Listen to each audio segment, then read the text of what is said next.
Hello and welcome to the demonstration of the new remediation feature of the SentinelOne endpoint protection platform. In this video, we'll be showing you how SentinelOne can help you remediate even the most invasive of malware with a few simple clicks. To get things started, I'll be taking a variation of ransomware known as TeslaCrypt 2.0 and be dropping it on my desktop. I'll convert it to an executable and then I'm going to run it. This particular payload should be picked up right away and be blacklisted before we can actually run. Yep, there it is right there. And the reason why is this is a well-known hash. The original file was not modified at all, so it was picked up right away. So going back to the dashboard really fast, you can see that it was blocked a few seconds ago. By clicking on More and Analyze Threat, you can see at the top right that 40 out of 56 cloud AV vendors flagged it and determined it was malicious.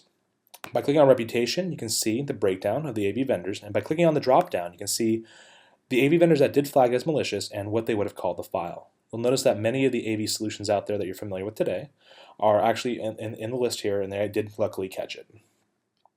So going back to the payload, I'm going to make a slight change. I'm going to open up a command prompt, and what I'm going to do is I'm going to modify this file ever so slightly by adding the characters ABC to it.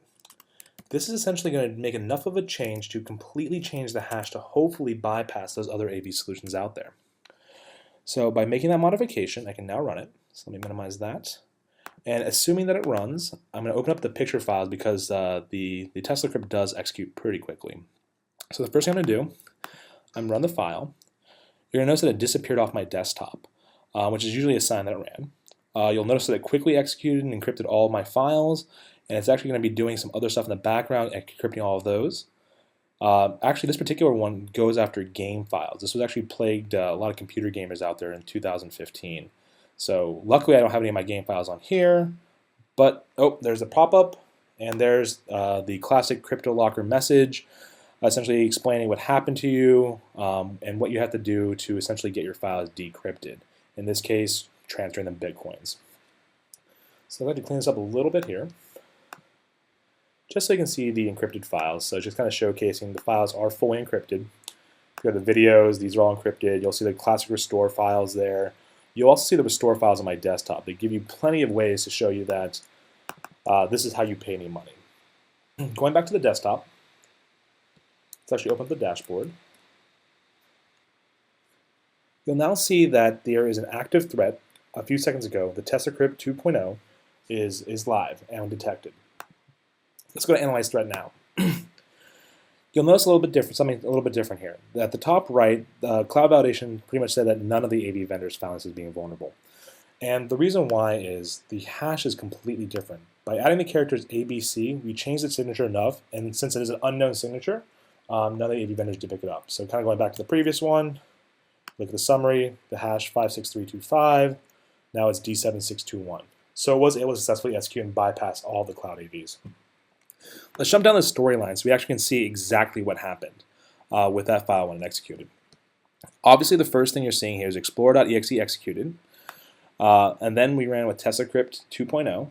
By clicking on the actual widget and clicking on events, you can see that the first thing it does is create a file, a copy of itself, the VCW fqh.exe, essentially the child copy.